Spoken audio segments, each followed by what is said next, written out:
case anybody wasn't paying attention, yes, that is Lou Will in the thumbnail for this video. Because, just in case you're curious, Lou Williams had a pretty decent Friday. I think it was Friday, right? Yeah. Well, it's been a couple days now. Yeah, it was Friday. It was right after our show where we had to talk about it. Oh, right, yeah. Just in case anybody was wondering what happened with the whole Lou Will debacle, Lou Williams and Evan Fournier, both in the lineup that won $100,000 on DraftKings on Friday. So taking a bit of a victory lap here. Not only was one of those guys in a lineup to win a major GPP, both of them, 100K. And Lou Williams was in the 100K winner on FanDuel. So everyone can swing from it. Good morning, everybody. Adam, what's going on, man? What's up, man? How was your weekend? It's better now that I just did that little rant. Ultimately, a very uneventful weekend. I took Saturday off in its entirety. Tried to make the wife some scallops. Got to the grocery store. No scallops, so it turned into a New York strip night. Either way, had to do something nice. She cooks dinner all the time because I do this dumb shit for 13 hours a day. Yeah. What about you? How's your weekend, man? It wasn't bad. You know, NFL always makes it a little bit worse, but overall, can't complain. I'm excited for this week, though. Getting my first tournament action in on FanDuel today for the NBA season, so I'm excited to see how that actually goes since I haven't gotten to experience their new format. Welcome to the team, man. Are you playing any DK? Probably not today, just because of what we talked about. Okay. Yeah. Well, yeah, that, and I've been only playing one site so far this year, just because the switch for me to using Cruncher and max entering tournaments, I'm already still pretty inefficient at it, and throwing in multiple sites is kind of just me asking for trouble. Yeah, that makes sense. I've never enjoyed playing on both sites with like heavy volume on both. Just thinking about guys differently because of price and balancing, like, oh, I like this guy on FanDuel, I don't like him on DK. Well, this is going to be a problem. I can't deal with it. So that's why I only play on FanDuel. We'll talk about both. Yeah, don't worry, people. Don't worry. We've got 10 games. 4, 5, 6, 7, 8. God damn it. It's Monday. I have had like 45 ounces of coffee, though, so we should be fine. 45 ahead of me. I have my first, 12, 16 sitting here. So first one hits my stomach. Here's my morning for everybody that's curious. I wake up at 5:45. Depending on the day, might get a shower, might not. Monday's usually a shower day because I want to start the week off fresh. Go downstairs, clean up everything I did in the kitchen the night before because I don't do it at the same time. And I drink my coffee. And then by the time I sit down and do my projections, I have a full other coffee. So I think I have a coffee problem. Mine is roll out of bed at 8:45. Hope my computer turns on in time for me to tell Josh that I'll be there in a second for the show. Make my coffee while I'm waiting for my computer to turn on, and then kind of cram everything in as we start talking at the beginning of the show. Sounds perfect to me. You ready to do this? Yeah, let's go. Alrighty, everybody. First game up on the docket. Detroit Pistons hosting the Miami Heat. Pistons 112.5 implied total. Heat 107. So Pistons 5.5 point favorites here. We'll start on the Pistons side. Wow, Pistons 29th in effective field goal percentage this season. You wouldn't expect that from teams whose best players are Blake Griffin and Andre Drummond. Like, I would expect Andre Drummond to have a high effective field goal percentage, but either way. We'll start with Drummond. 9,200 on FanDuel, 8,600 on DK. Whiteside is up in the air, right? Would that be the best way to say it? Questionable, I think, for today. What's he dealing with? Is this just because he's pissed off about not playing, or so his knee injury popped up? Honestly, I'm not entirely sure. I thought it was an ankle, but if you say knee, I believe knee. I see him listed with a knee injury. I just wonder if if it's like Whiteside being Whiteside again, or if it's a real injury. Whiteside downplayed the injury after an awkward landing Saturday, and the questionable tag seems to confirm that it's not serious. Okay, yeah. So I assume he plays. I'm just hoping we're not getting back into the whole thing we went through last year, where he hates Spoelstra, Spoelstra hates him. He doesn't really want to play basketball. He doesn't want to play for the Heat. Like, it was a nice start to this season where he was actually, shutting up and just playing. Rolling back to you talking about waking up and like turning on your computer, T McBee said, "Gas up the router, pull the chain, and hope the engine turns over." That's good. That's good shit. What do you think of Drummond here? A better price on FanDuel at 9,200. I mean, if Whiteside is out, it's going to be really hard to avoid Drummond, right? Yeah, you would think so against a smaller Bam Adebayo. The spot just becomes even better. But I mean, Drummond, I kind of will play in any matchup anyway, just because, especially now that he's improved his free throw shooting, it's not the huge issue that it used to be. Yeah. He's just such a good rebounder. He has had some success in this spot. I just pulled up his games against Whiteside last season. He faced Whiteside twice. 35.8 and 58.3 DraftKings points. But over the last couple of seasons, he's broken 55 in looks about like 40% of his games. The rest of his games kind of suck though. So it's kind of what you would expect. Like it's not a great matchup for him, but he's just good enough that he still has plenty of upside. So it kind of will just come down to like how deep the center position ends up looking. Okay. Yeah, I'll certainly have some Drummond. I got an overwhelming amount of Pistons here on my first crunch. I got 65% Drummond. Now that's never going. What in the world kind of zoom in feature is this? There we go. I certainly won't have 65% Drummond tonight, but he is the center that crams into my ownership cap. And I mean, when he's the third most expensive center in this spot, I'm going to have a hard time not getting there. Yeah, I agree with that. Let's talk about Blake. 9,400 on FanDuel, 9,800 on DK. Very, very different pricing. I got a lot of him for sure. He's the second most expensive power forward on FanDuel, $2,400 behind Anthony Davis. I don't have an issue with it, but I'm always kind of a little nervous about the Heat defense, even though they're not the same team without James Johnson. But I don't know. It's Blake, and I'm never confident.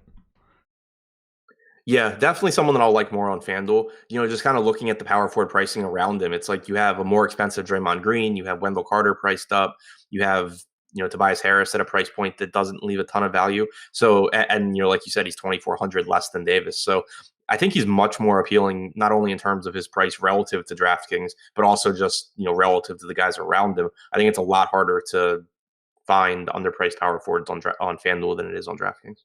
Yeah, I'm certainly, much like Drummond, I'm going to have him. I would assume I'm over the field on both of these guys, but we've got a lot of time to go. It's a good spot and good pricing, at least on FanDuel. On DK, I would have a real hard time getting to Blake Griffin. Yeah, it's been hard for me to get to him on DraftKings all season long, just because, we talk about it a lot with their rosters being more flexible than FanDuel. It's not even like you're just comparing him to the other power forwards. You end up paying a bunch more money for Blake Griffin than for, mid-range point guards that have a ton of upside. Whereas on FanDuel, it's not quite the same comparison, since you do have to roster two power forwards and there's not a ton of glaring value at the, mid-range. Right. Any other notes on Drummond or Griffin for right now? No. Okay. Not the only guys that I've gotten a ton of. Ish Smith, 4,500 on FanDuel, 4,300 on DK. He's a guy that pops up a lot for me, and I usually have to get heavy into the nerfing game. Is he someone that you normally pay attention to?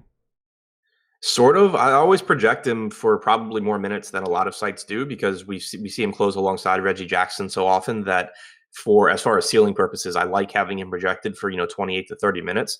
But then on the other side, for one, he never really projects all that highly for me, and for two, he's an example. He's an example like where even if he plays 30 minutes, when he's playing with Reggie Jackson and Blake and Drummond, it's just so unlikely. Like, he can go out and give you a productive score. If he's 4,500, certainly he can give you 25 points. But it's just so unlikely you ever get a 40-point Ish Smith game in his current role.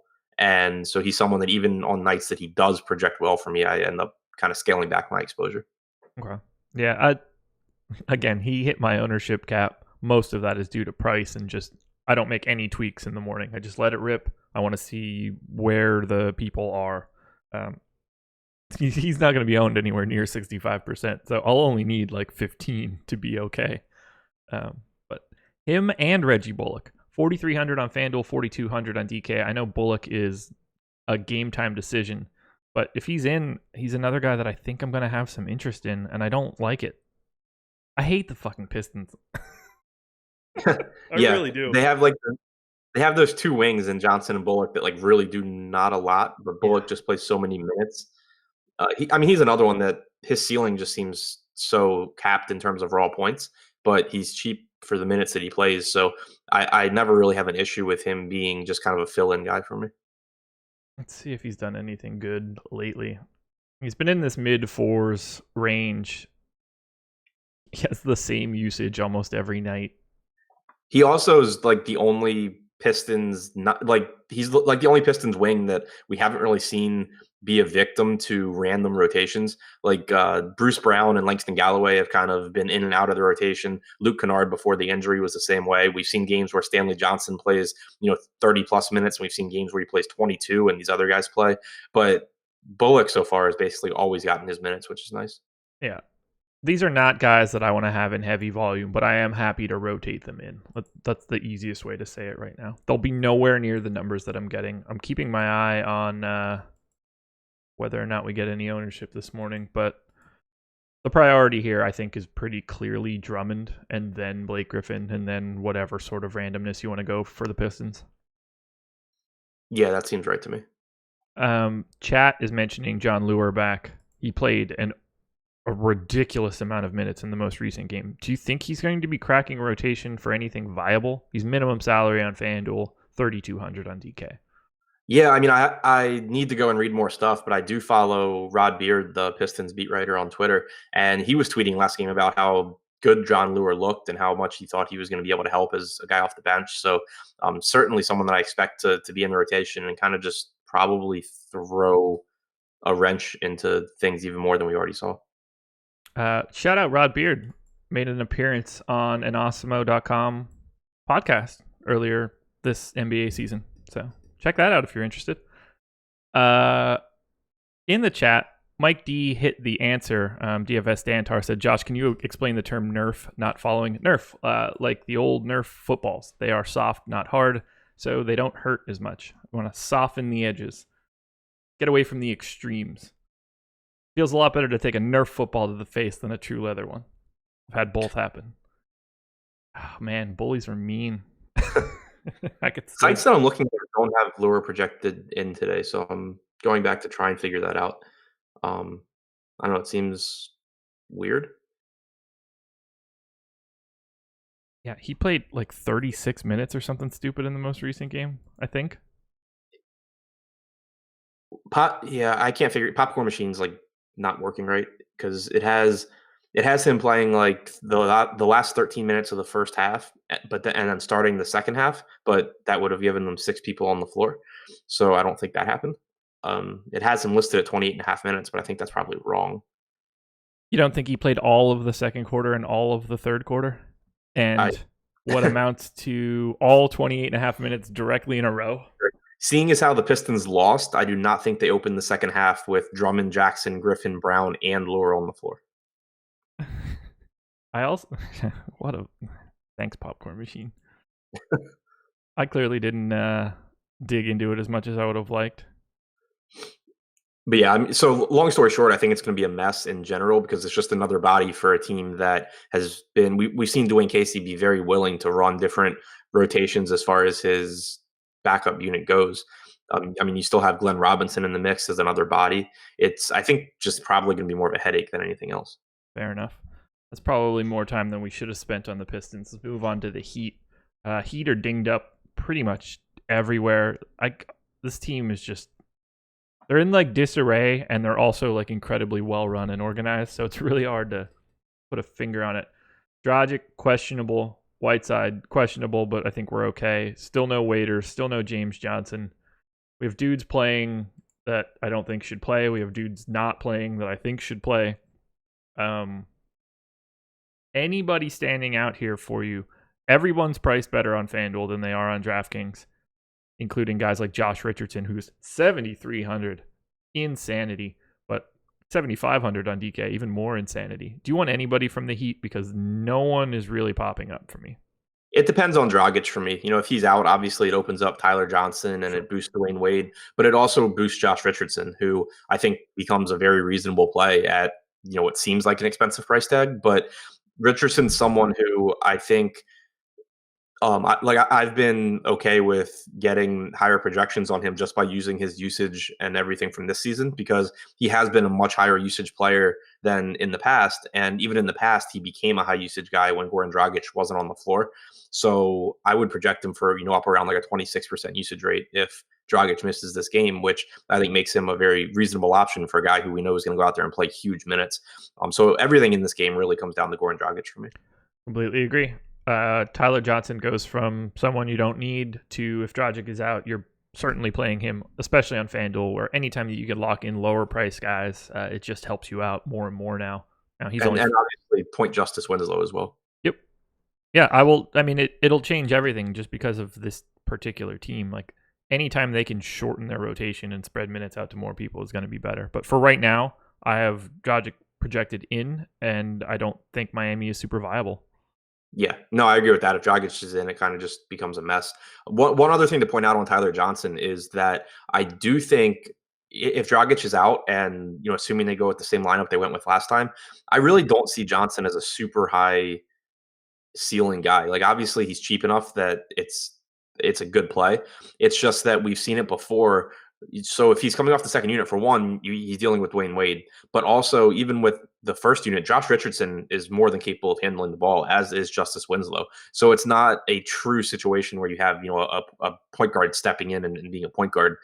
He's still sharing the rock with a lot of guys. So I think it kind of it's a position where he's too cheap for his role, but he also, I think, ends up being overowned for what you're probably going to get out of him. Chat's asking about Winslow. One person said no Winslow. Next person said Winslow ? Are we missing something? Is he? I don't see any news on him.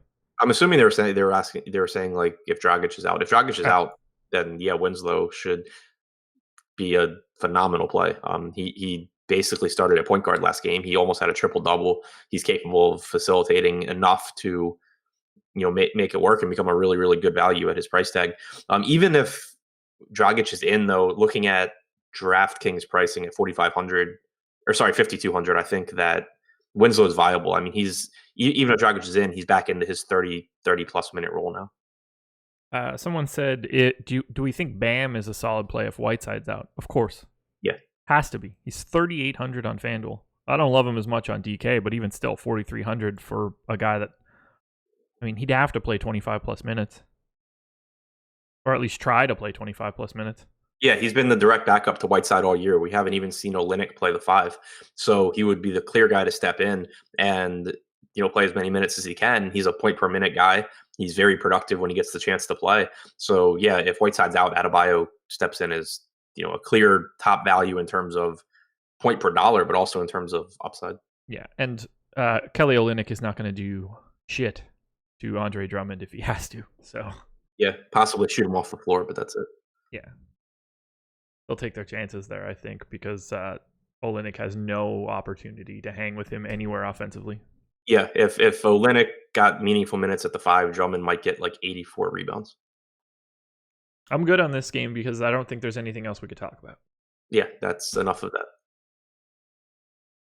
Indiana Pacers, Houston Rockets. Pacers 107.25 implied total. Rockets 106.25. So the Pacers are 1-point favorites at home. I'm assuming everybody's in for Houston. Gordon's out. Except for Eric Gordon. Sorry. It's in my assumptions. I just misspoke. We'll start with Indiana. $9,100 Victor Oladipo on FanDuel. $8,200 Victor Oladipo on DK. Not a guy that's popping up for me, but I could see some adjustments. The Rockets defense hasn't been as bad as I would have expected from a fantasy perspective. They are only 1% above average in terms of fantasy points allowed per possession. But I kind of like Oladipo here with a good Rockets team coming into Indiana. I feel like he would care, and the price point isn't bad. I'll take whatever I get of him, but he's not a priority. What about you? Yeah, I like him a lot.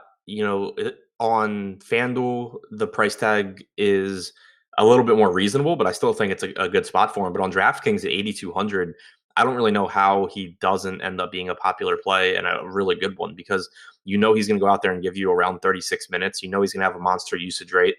He's going to defend high usage guys, so he's going to have the upside for defensive stats as well. I don't really know why his price tag is so low. I understood why it fell to 7,700 against Boston, even though that was even, much cheaper than it should have been. But it's just kind of been like he's underpriced. It rebounded for a better matchup, but it didn't rebound nearly far enough. I think that he's really clearly a strong play in any format on DraftKings at 8,200, and I expect that I'll end up with plenty of him at 91 on FanDuel as well. Completely agree. It's a really good spot. Like, the Rockets defense is not the same Rockets defense as last year, and that should be a good sign. I'm surprised the game has such a low total, but I guess that's just a product of Indiana. Indiana playing slow as hell. Yeah. Miles Turner, 5,800 on FanDuel, 5,100 on DK. I'm indifferent. 5,100 on DK is really, really nice. The only issue is that I assume it's the case today, but DraftKings has just been so soft on their center pricing all season long that you end up still having to spread exposure around like a million different guys because they're all too cheap. And it seems like that's probably the case again today. But I mean, you're getting to the point where Wendell Carter is up to 6,100. It's a good spot for him. People will play him. I don't think you're losing anything ceiling wise by saving $1,000 and going to Miles Turner. Miles Turner is the 22nd most expensive person in DraftKings centers. Yeah, I have their center list up right now, just looking down it, and I don't even see Turner on it because I haven't gotten far enough down. Yeah, like behind Jonas. He's cheaper than Noah Vonleh. Nope. Who I absolutely hate right now. But are you talking about on FanDuel? Oh, sorry. Yeah, I'm on DraftKings. I have Turner at 5,100 and Noah Vonleh at 4,700. I am not sorted by price. That makes sense. I was like, shit, what did I import this morning? Oh, man. But either way, like, cheap. What'd you say? Either way, he's just cheap, but I don't... It's tough to trust him because he has such a good backup in Sabonis that it's very easy for him to end up on kind of the low end of his minutes range. But 32, 33 minutes is not out of the realm of possibilities for Miles Turner, and he would just absolutely blow his price tag out of the water in that spot.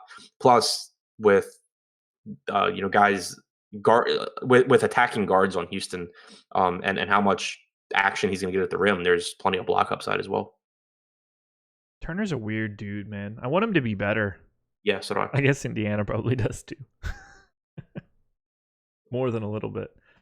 I didn't get a ton of anything else for Indiana, and I don't really see a ton of things jumping out at me. Their pricing is better on DraftKings than it is on FanDuel, except for Sabonis, who's $6K on FanDuel, $5,900 on DK. I don't really have any interest in him. I get guys like Tyreek and Corey Joseph, and they're guys that I won't really have at the percentages that I get. Do you have any interest in anybody else in Indiana, like Thad Young or Collis? I don't know. Indiana's a weird team for fantasy for me. Yeah, Collison, I think, just keeps being underpriced. The problem is that his minutes are all over the place. He has 32, 33-minute upside, but he also runs into the issue of Corey Joseph staying on the floor in the fourth quarter. Sometimes Joseph plays alongside him, other times he doesn't, and he just takes the minutes. So he ends up being a very volatile option in terms of his minutes, but that also keeps his price tag down. And I think he pretty clearly has upside at 4,500 on DraftKings. That's fair. Quick plug, NBA Strategy is the promo code. Use that. But before you do that, like and subscribe. Hit that thumbs up button. If you use the code NBA Strategy, 7-day free trial. Fantasy Cruncher is included, but you have to pick it in the packages. There are multiple packages that you can pick. Pick one with Fantasy Cruncher if you want it. It seems to be an issue that's popping up, so it doesn't just automatically come with it. Fantasy Cruncher is an add-on to our subscriptions, but you can use it for a trial. So NBA Strategy is the code. Anything else from Indiana? Nope. Cool. Oh, so Sabonis, just 1 point to make. It's something I think I've been saying a lot since I've been like max entering more. He's one of the guys that I kind of always make sure I end up with. He'll be 2% owned or whatever. I kind of always make sure I end up having a few percent of him, just because he only has one guy in Miles Turner blocking him from being one of the best plays on the slate on a point per dollar basis, or because he's so productive when he's on the floor. So I always kind of try and get some lineups with guys like Sabonis in there just because he can win a tournament so easily. That's fair. I mean, he's a really, really good play when minutes are there. Right, yeah, exactly. Like you can only project him for like 22, but if Turner fouls James Harden twice in the first 4 minutes and Sabonis plays, 14 minutes in the first half or something, then suddenly you're looking at a bunch of teams at the top of tournaments that have Sabonis. Yep. To the Houston side we go. James Harden, 11-1 on FanDuel, 10-7 on DK. Doesn't feel like a very good James Harden spot. But I assume his ownership will be pretty low. I can't really see it getting juiced up on a road game. He's not exactly 100% in health. Tough matchup against Indiana, pace down. So I might have more interest in him if his ownership is projected low, but it doesn't feel like a good spot to go to. Yeah, I don't really like the spot either. And he's someone that I just haven't had a ton of interest in this season anyway. When Chris Paul's on the floor, he just loses so much in terms of usage and assist percentage. He plays around 25% of his minutes without Paul, which is nice. And he's always still a good option. It's just that he's priced, he's still expensive, and he does still get ownership just because he is James Harden. So I just haven't really found myself going there. Like there's always either more expensive guy, there's always either, other stars on the slate that I like more, or he plays the guard positions where right now there's just so much talent at those positions that I don't feel the need to pay up. It's fair. I think there is a guard that we need to pay up for today. Pay up, relatively speaking. Chris Paul is 8,500 on FanDuel and 8,400 on DraftKings. I'm going to have a lot of Chris Paul. What about you? I probably won't. Really? I don't. Yeah, I mean, I haven't run projections yet, but I kind of doubt that he'll pop for me. I don't really play him when Harden's back. Like he just loses so much in terms of shooting and facilitating that it just ends up being a play that I don't really like that much. Yeah, I just think he's a couple $100 overpriced or underpriced now. Like the DK price at 8,400 feels about right to me. So I'm probably going to end up with quite a bit of Paul. I hope again that his ownership is down, but I expect it to be slightly higher. That's a pretty big price drop. Now, look, I understand why it happened. He was playing without James Harden. The price went up. Harden is back, but even in those previous games, like with Harden, he was still significantly higher than this. Yeah, I don't know. I to me, he's kind of like a $7,700 guy with Harden. Really? Okay. I basically don't play Paul when Harden's active because he just never gets that cheap, and when he does, he ends up being massively owned. Yeah, maybe this is the sweet spot then for me because I think he's priced where I would want him to be to get played. So ownership will tell the story. If Chris Paul is projected to be 26% owned on FanDuel today, I don't have as much interest. But if it's like 12, then I do. Yeah, and again, like I haven't run projections, and I'm just looking at my baseline stuff right now. But everything input-wise looks about where I think it'll end up, and I just don't have him as someone that's really popping off. There we go. Agree to disagree. That's what we're doing here, people. That's what Jake and I did all MLB season. We took opposite sides so that someone would always look right. That's the only way to do these types of shows. And then at the end of the day, we can both promote this show as being right. Yeah, that's a decent gimmick for some people. Clint Capella, 8,200 on FanDuel, 7,700 on DK. He's a guy that I very rarely get, and I generally have him projected higher than I would ever expect. What say you about Clint Capella? I think I always end up liking Capella. He's always someone that kind of jumps out for me. I have him projected really similarly to Chris Paul at the moment in my baseline stuff, and he's $700 cheaper on DraftKings. So I think I'll probably end up with more Capella than Paul. I like him with Harden back. It does make a huge difference since Paul is active, but I had talked about his decrease in production when he plays alongside Paul without Harden. He's still really productive. When you have Paul and Harden on the floor together, going back to last season, he's about a 1.1 fantasy point per minute guy, which is the same thing he is when he plays just alongside Paul. When he plays only alongside Harden, he jumps up to like 1.3 points per minute. With the normal rotation that D'Antoni runs, you basically end up getting like 5 or 6 minutes usually of James Harden and Clint Capella without Chris Paul. Okay. which is nice, having Harden back. If Paul were out, if and when Paul does end up being out at some point, then it's an even better spot for Capella. That is very true. When they are a three-headed monster, Capella is a much different player. Yeah. Melo, 5,500 on FanDuel is a decent price. I don't know, PJ Tucker, James Ennis. There's not a lot to like on this squad right now. They are the Gary Clark, Gerald Green, Isaiah Hartenstein, Marquise Chris, all these guys. This is a different team. Yeah, their current rotation is really annoying that they actually use those guys. Obviously Eric Gordon being out makes it so they sort of have to, but like I thought Hartenstein might leave the rotation when James Ennis came back, and we would see PJ Tucker go back to being the backup center and they would just play smaller, but that hasn't been the case. You're having Gerald Green and Clark take, wing minutes. So any chance of, Carmelo going out there and playing like 38 minutes with Eric Gordon out is gone. So, yeah, I mean, Melo is what he is. He's not an efficient scorer. He's capable of occasionally shooting 75%, giving you a big game, but that's not something I'm chasing, especially because his price tag did increase after that the last time he, had a big game. God, I hate Carmelo Anthony. He's probably my least favorite basketball player. Just a relic. Yeah. I was really interested to see how he would work out with Houston because I hated the addition. Well, I hated the addition and I hated who he was replacing. But I also give so much credit to Houston as far as an organization goes, and I assume that everything they do is right. Same. But I am just really having a hard time seeing how this one works out. I mean, I think this one honestly was just, hey, we're friends with him. We can get him for essentially no money. Let's at least try it. Yeah, it's just like such a double.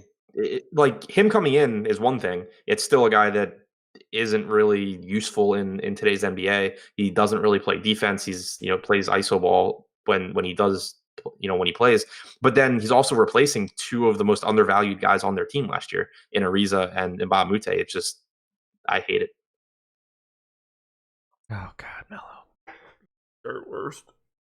At least he doesn't make any money for Houston. Like they didn't invest any real resources. Anything else in this game? We can move on. No, I think that's it.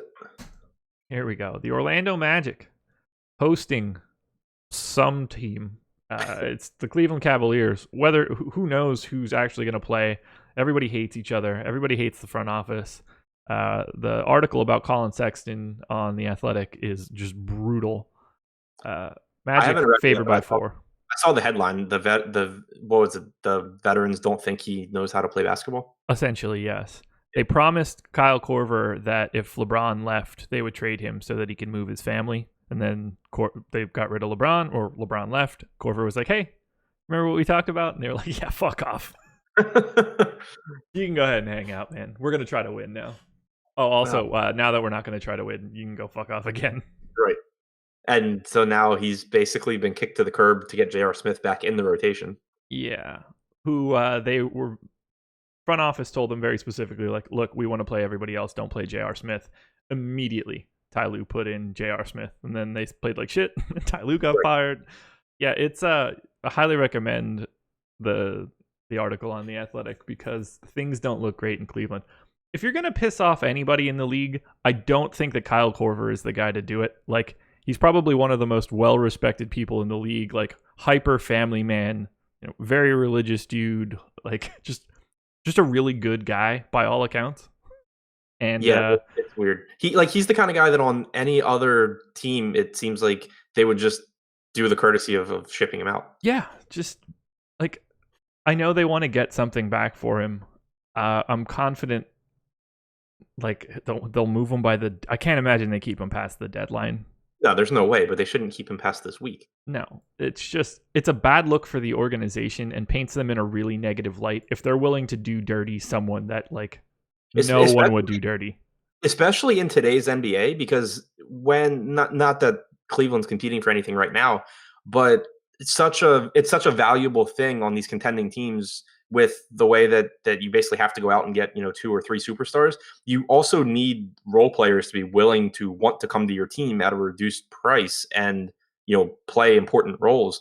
if you have a front office that has a history of, screwing over the guy, screwing over people in that role, it's going to be harder to get those people to come in at a discount and agree to be there. Right.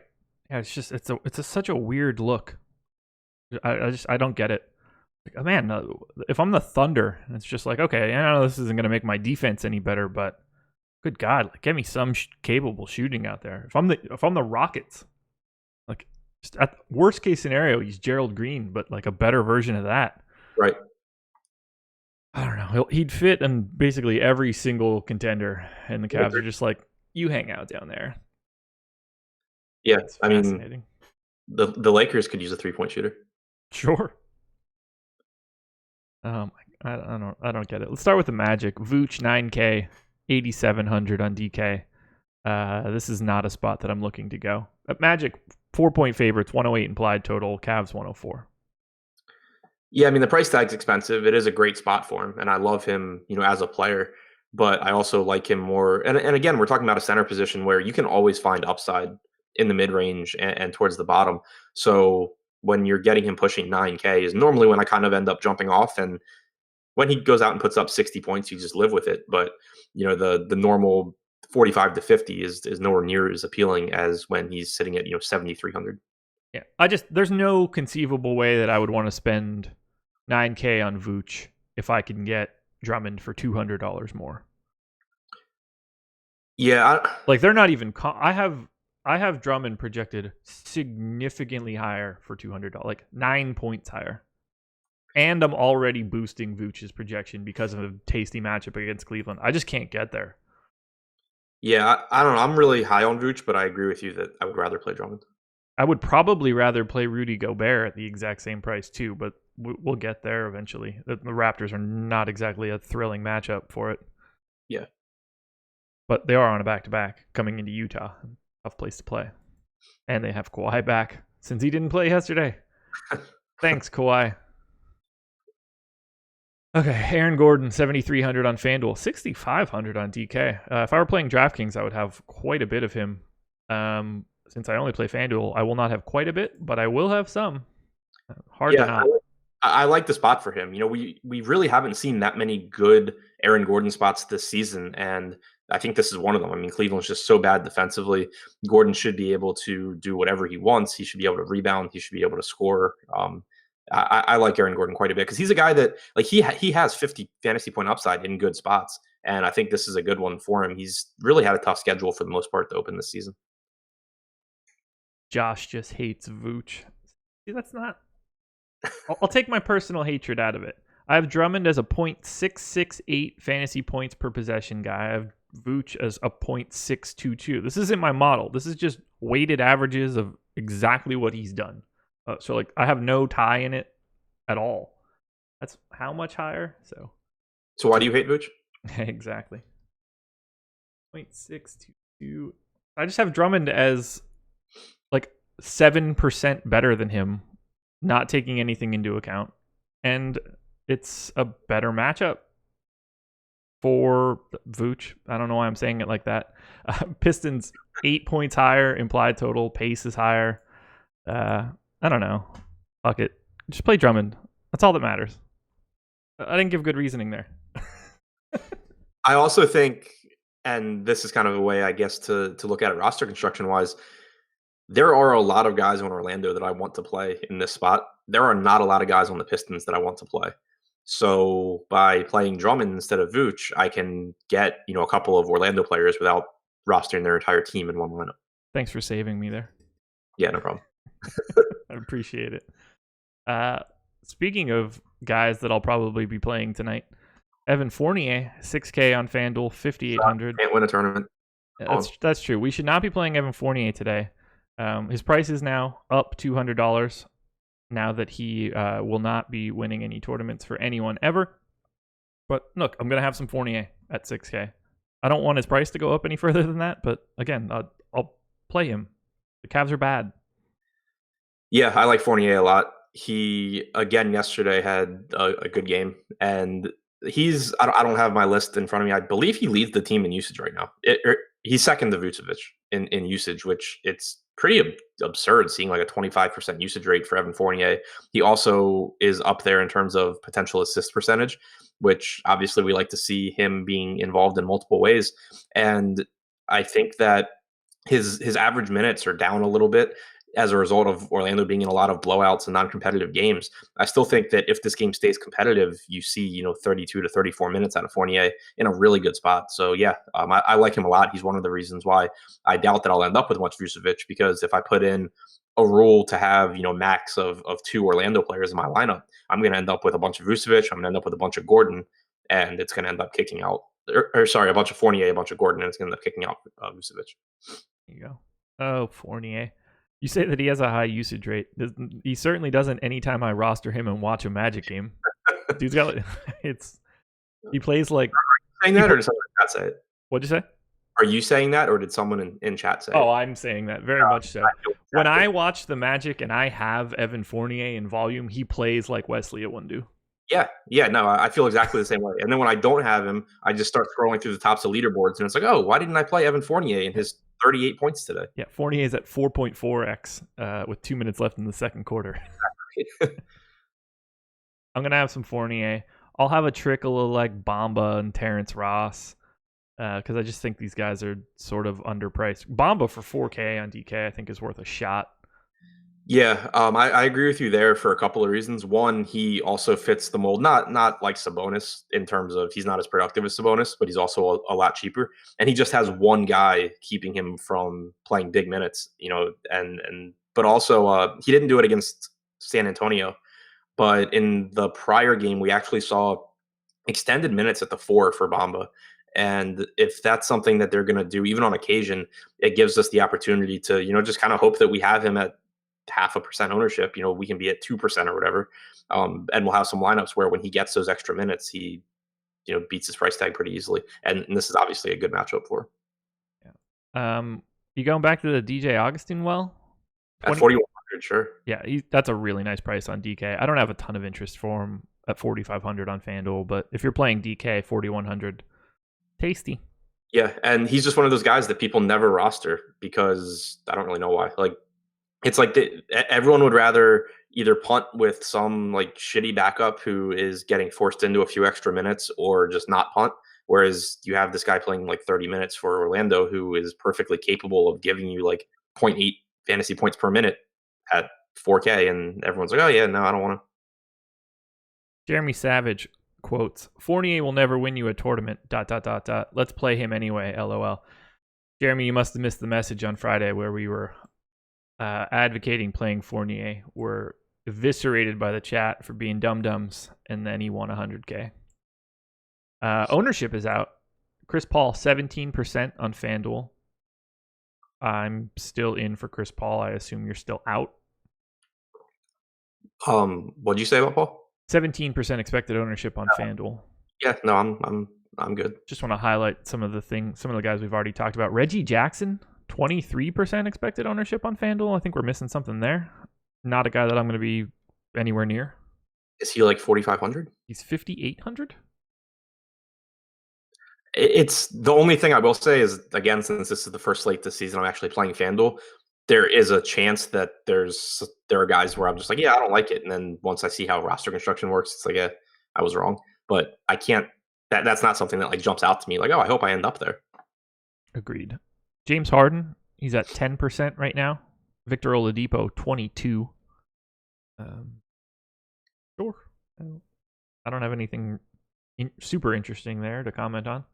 As far as Chris Paul, he is kind of at a dead price spot on FanDuel, so I can see his owners. Like, him being pretty popular does make sense. Kyle Lowry's there against Utah. I don't mind Conley or Irving, but Murray faces Boston, and then it's $2,200 up to Steph Curry. So I do think that's kind of a dead spot for Chris Paul, where he's going to end up in lineups just because of where he's priced, and it's not a bad price. Agreed. Tyreek Evans, 32% expected ownership. We missing something? Are there like 3 guys on Indiana out? Did he get minutes in his last game? Not that I was aware of. I hadn't gone through this stuff yet, though. Indiana. Popcorn Machine can make this a little easier. Hey, Popcorn Machine actually has games up now. That's true. that's nice. Tyreek Evans played 18 minutes in the most recent game as a straight-up backup. He played 22 against Boston. Okay, so not going to be there for that sort of exposure. Blake at 18%. I think that's really appealing to be over, that is.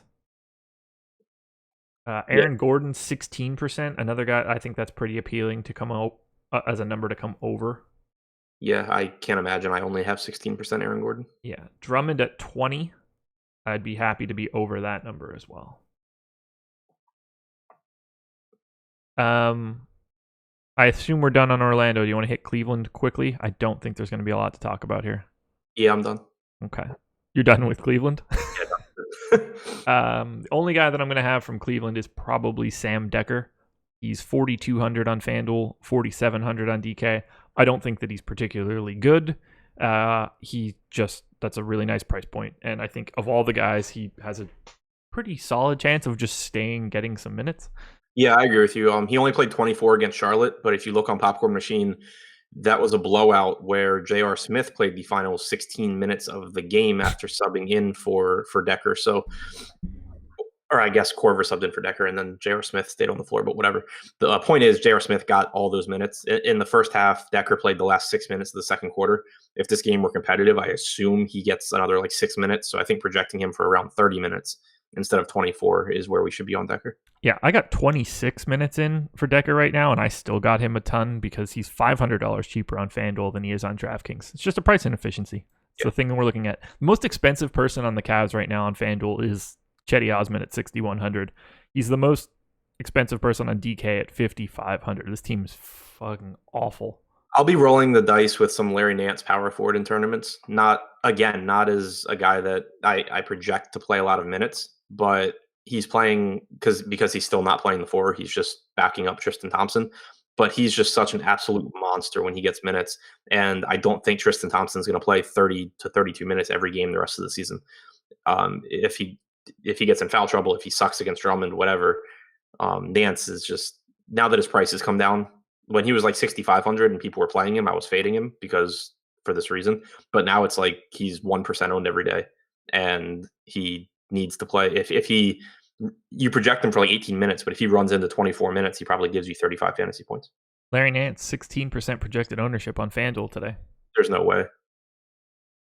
There's no way that's right. If that's actually right, then I would play 0 and be very happy with it. Same. It'll be one I want to keep my eye on. Is there any Cleveland news that would be driving that?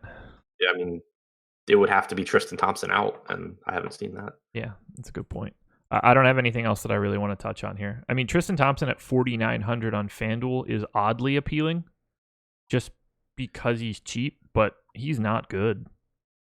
Yeah, and I mean, he's a center, and there's just so much opportunity cost at center on FanDuel since it's not like you can, play half of them at power forward and play them in the utility spot. Tristan Thompson, I mean, yeah, if you want to get 30 raw points max at your center position, then go for it. Yeah. I don't, in a vacuum, I think that his price is lower than what it should be for him. I don't find him to be particularly interesting with 15 other dudes that I'd rather play, and the Cavs being just utter dog shit. And also, Thompson's minutes have been really good lately, but when you think about it, I still don't think they're as secure as recent game logs suggest. So even, sometimes people like to look at guys like that and call them cash plays because they don't have tournament upside. They just become a cash play. But I don't think that's really the case here because he has a very, very good young backup who should sooner than later be taking minutes away from him and is very capable of going out there and being so productive in his backup minutes that they just leave him in. So even though we haven't seen it happen, I still just, when you're talking about a floor, I have trouble being oh yeah, Thompson plays 30 today as long as there's no foul trouble, because I just think that there are so many ways for him to lose minutes. Yeah. Just because they're not a GPP play does not make someone a cash play by default. Yeah, I mean, it's a great point. Yeah, ceiling's still important in cash games too. Just because you don't want someone in tournaments and you think he's gonna play 30 minutes doesn't mean you should be playing him in cash games. Right. Ready to move on? Yep. Another barn burner. Oh, I was just going to say, if we happen to get news that J.R. Smith is out of the rotation again, then Jordan Clarkson would be the guy that I really like. I don't have any J.R. Smith in right now. You mean minutes or in your lineups? Because I would hope minutes. Your lineups. Yeah. Why not? I don't know. I don't. I did this 3 hours ago. Now I don't remember why. Let me look at it. Okay, because unless I missed something, I think JR is in the rotation. But I think that if he were to get kicked out again, it would be good for Clarkson. Although, I'm not sure. Maybe, how many minutes do you have Clarkson playing? 21. That seems right. Like, I was thinking 21, 22. I'm just trying to look through and guess at what they were going to do. I don't know. Look, here's the deal. I have Korver in for 14 minutes and JR in for none. That could conceivably be the opposite. Like, whoever is filling out these rotations, I don't think matters. Yeah, the point's just how many minutes it's taking away from guys that you would want to play. Right. Like, I think that I have the guys that will be relevant regardless in my lineups. And then if they're rotating out like the 9th guy, if I'm wrong, I'm wrong. For right now, we're obviously going to get more information as the day goes on. Yeah, no. I mean, I agree with you. When Smith, those games when Smith wasn't in the rotation, we were seeing like 26, 27 minutes from Clarkson. But I don't know. I still think maybe, but I don't know. I don't feel confident in it at all. So I gotcha. Yeah, I'm not playing a lot of Clarkson. I'm just trying to find reasons that I could. Makes sense. The Knicks and the Bulls, the solo game at 7:30, just for everybody that's really waiting for it. Knicks 109.5 implied total, Bulls 106.5. Congratulations, Knicks. You're 3-point favorites at home. Oh, Tim Hardaway, 7,900 on FanDuel, 7,600 on DK. Pass. If he plays, I like it. 36 or 30, 34, 35 minutes against the Bulls, just chucking up shots. Sure, I don't have a problem with it. I just don't have him. Yeah, that's fair. This is a game that I think fantasy-wise, I'm actually gonna have a lot of interest in. Just because it's two very not good teams. Yeah, like I didn't get any. That's Zach LaVine. I didn't get any Tim Hardaway to start, and his current projection in my model is 13% higher than his normal fantasy points per possession, and I still can't get him. I will say his price tag's getting to the point where I hate rostering him because he has to score basically for him to be a good player. Like he has 50 fantasy point upside, but so do a lot of other guys. Yeah, when he's at 8K like this or 7,900, whatever, you need a very specific upside game from him. Right. He's not the kind of guy that just like gets you there from time to time. Right. The assists have been better with this new starting lineup, or at least the potential assists. So that's been good to see. But this team is fucking awful. Yeah, it offers so much in terms of fantasy value right now, though. That's true. So Dotson would be the first place that I would want to look. 5,600 on FanDuel, 4,900 on DK. That DK price is really nice. Any aversion to Dotson? No, I think he plays low to mid 30s in minutes, and it's obviously a good spot for him. So yeah, Dotson's one of the guys that I like. Mitchell Robinson, 4,900 on FanDuel, 4,400 on DK. Seems to be getting his fair share right now. Yep, like him too. I was really surprised yesterday. He was only 6% owned on DraftKings on a 6-game slate, coming off that monster game right before. That's nuts. Yeah, and so not only like he's clearly getting the center minutes, and so you have to keep in mind the last 2 games, Noah Vonleh's been in just absurd foul trouble. Yeah, but in 2 games ago, Mitchell Robinson played the 4 for like the entire fourth quarter over Hezonja. Vonleh had 5 fouls. He wasn't playing, but so he got minutes at the 4. Yesterday, Enes Kanter played incredibly well off the bench, which isn't surprising.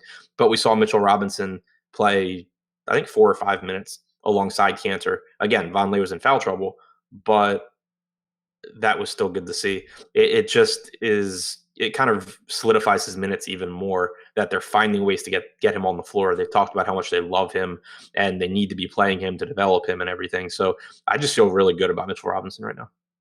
Corey Balmer in chat. I don't know what Fizz is doing. Cantor needs to be starting.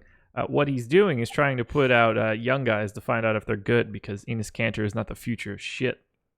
Yeah, I mean, if they're trying to win games, Cantor obviously starts, but getting Mitchell Robinson minutes right now is valuable to him, and he's much more their future than Enes Kanter is. Yeah, they should not be trying to win games Yeah. at all. Who's the best player on the Knicks? Is it Cantor? Yeah. Okay, that's funny to think about. So the best player in terms of like production, I would say is Cantor. The guy that like a winning team would most want to have on their roster is probably Ntilikina. As far as like could serve, I probably would have said Noah Vonleh, but I think we're answering it in the same way. Yeah, I think we're both looking at the same thing. Yeah, just like guys that fit well and do things for a team. Do things other than score, and yeah. I mean, like Cantor's such a good rebounder, but he's such a liability on the defensive end, and he can be taken advantage of so easily that it's hard for him to be like a key piece on a contender. Whereas Ntilikina is just so good defensively, and you can use him in so many different ways, and he doesn't need the score to be effective. T. McBee. Porzingis is the best player on the Knicks. He might be the best player on the Knicks hurt. Well, definitely, yeah. Oh, yeah. I thought you were saying I mean, like literally playing him like this, like just jam him in the corner.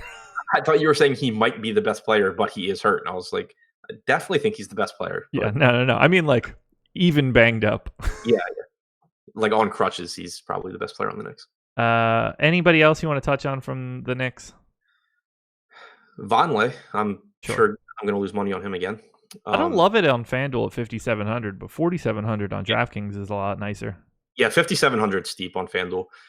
The fact, like his last two games are just beyond ugly, but it's just been nothing but fouls for him, and there's no reason to say that he's not going to get in foul trouble again. But you're not expecting that, and if he doesn't, I still think he plays like his normal rotation is going to be around 30 minutes. He was going into the games with the foul trouble, so not counting those because he wasn't on the floor, but he was second to Ntilikina with this starting unit in potential assists. Like he's doing stuff that would give him a nice floor if he's able to stay on and not foul people. So I still like Vonleh, and it's nice because now that he's been so bad 2 games in a row, you don't have to have a ton of him to be overweight. But Robinson's the guy that I think I'm most interested in. Robinson and Dotson. Okay. Move to Chicago now. Zach LaVine, 8,300 on FanDuel, 8K on DK. Oh God, another Zach LaVine day. Yeah. 9% projected ownership. So, like, I certainly like him in a GPP if he's going to be in the single digits.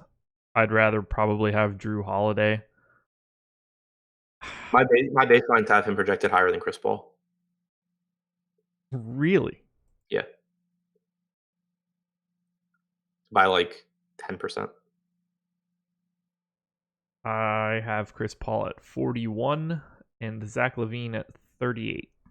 I have like 40-ish for Paul and 43 or 44 for LaVine.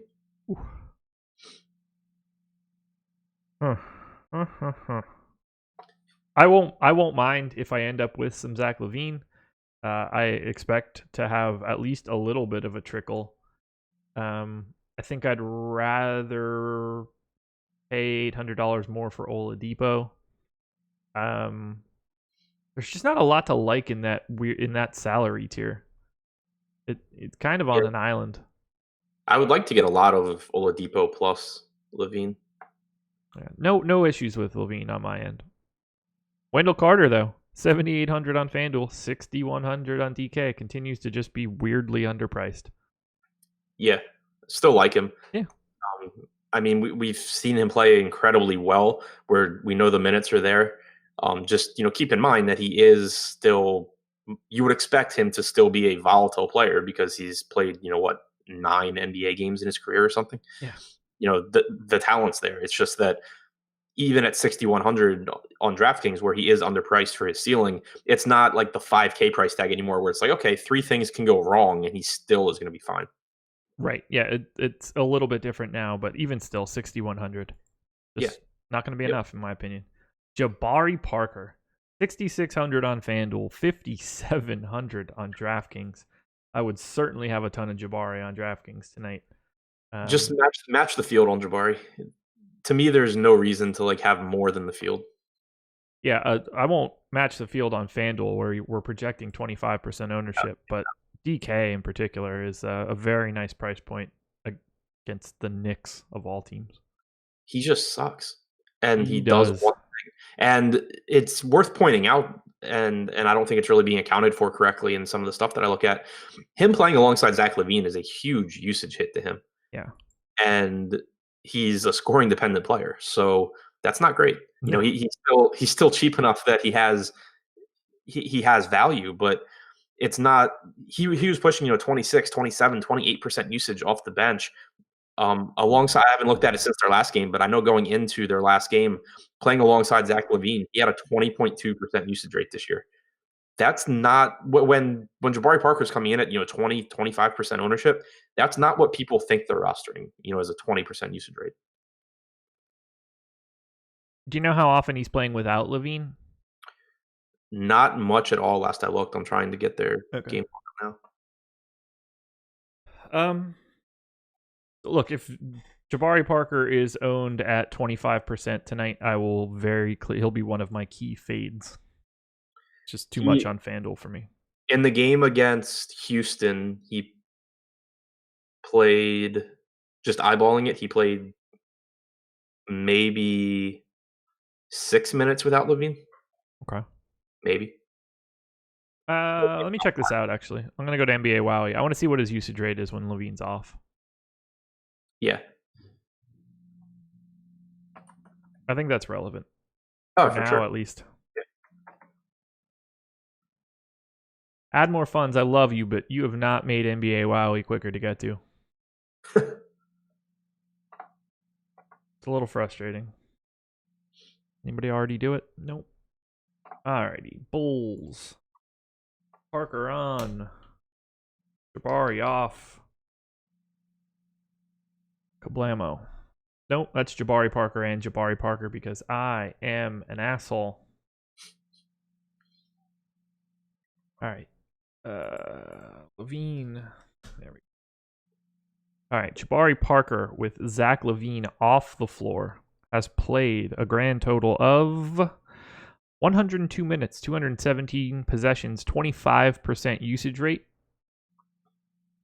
and 0.86 fantasy points per minute. So 0.86. He's just right around where he should be. No interest. I'm going to pass on Jabari Parker today. But DK is very different. Much better price.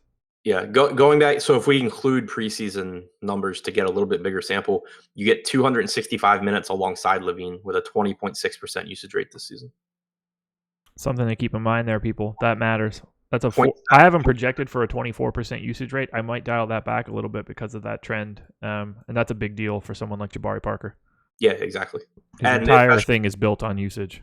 And especially when everyone's projecting him at that 23 or 24% number. Yeah. It's not like you're creating an upside edge saying, oh, maybe Jabari will shoot more because everyone's projecting him to shoot more. So the edge is to actually project him for what he's been doing. That's a great point that people probably miss on a lot. Any other Bulls? Holiday, Payne, Hutch, Archie? Nah. I mean, Holiday plays a bunch of minutes. He's playing his former team. He might shoot. He might have like a 15% usage rate instead of 12. So I mean, you can make the argument for the minutes. That's the only argument you can make with Holiday. Cameron Payne, I'm kind of torn on him because he keeps being so cheap that I want to play him, but they keep not putting him on the floor in the fourth quarter. Ryan Arcidiacono 2 games ago played the final 18 minutes of the game, but way more disturbing to me than that is in the game against Houston, for the first time, I believe, this season, we got Zach LaVine playing point guard with neither of Cameron Payne or Ryan Arcidiacono on the floor.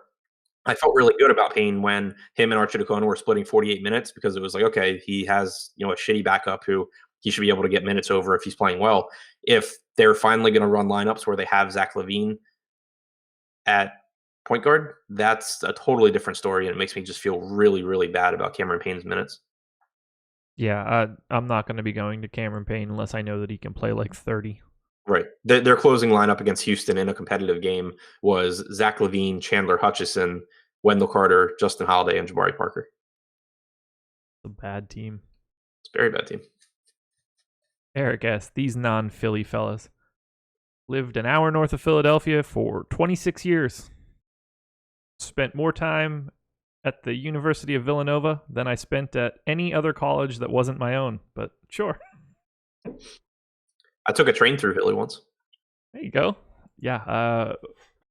Best man to my wedding went to Villanova, so I blacked out there like constantly. Good times. Good times. I signed up to rush a fraternity at Villanova. Not a student, but wanted to be able to go to that party that we went to. So I got a call once then while I was at my college. They were like, "Hey, we're gonna have another rush event today. If you're interested." And I was like, "Oh man, I'm in the library at a different college. I don't go here.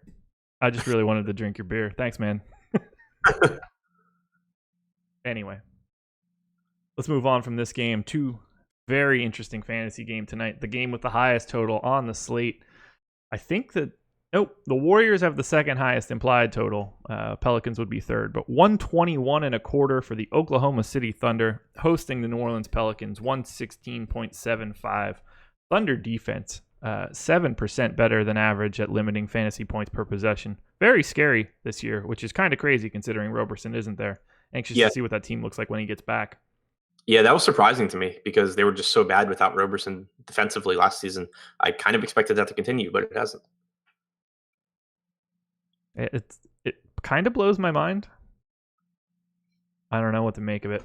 We have a couple really interesting things to talk about in this game. We'll start with Russ. 12K on FanDuel, 11-1 on DK. I think the price is fine on both sides. I fully expect to end up with some Russ. I don't have a problem with it whatsoever. It seems like a really nice game. I'd like to get your thoughts, though. Yeah, I think he's a good play on either site. I wanted to say that I didn't like him on FanDuel because normally I don't, because he's more expensive. Turnovers take away more points. He doesn't get a triple-double bonus, all that stuff.